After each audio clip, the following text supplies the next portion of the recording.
Hey guys, today we're making some saltfish fritters or fritters, whichever one you want to say. The last time I went to Jamaica, I actually had these at the same boat restaurant and they were bomb, but I shouldn't be buying fritters or fritters from outside, so let's make it today. First, I'm going to go ahead and boil my saltfish. I'm not going to boil it for too long because I still want a bit salty.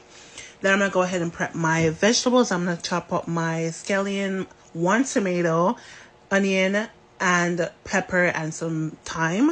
I usually don't put tomato in my fritters, but I was watching while I was hungry and a lot of people put them in there, so I went to try it and it actually came out really good. So we're going to slice and dice these real small. In a separate container, I'm going to go ahead and add 2 cups of flour.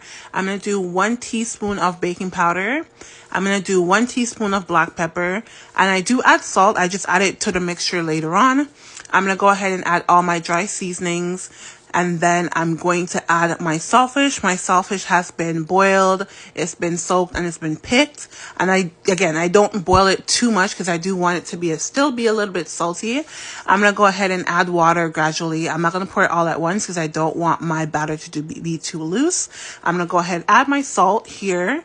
And then once that's done, I'm just going to give it another mix and then we're ready to fry. Whenever I'm frying my fritters, I only add 4 to the pot each time. I give it some room to breathe. And I don't like my fritters to be too thick. So I still want them to have some body, but I also want them to be nice and crispy. So 4 to the pot, give them some room to breathe and fry until golden brown on each side. Oh baby, when you come to me, I'll make it so you never leave.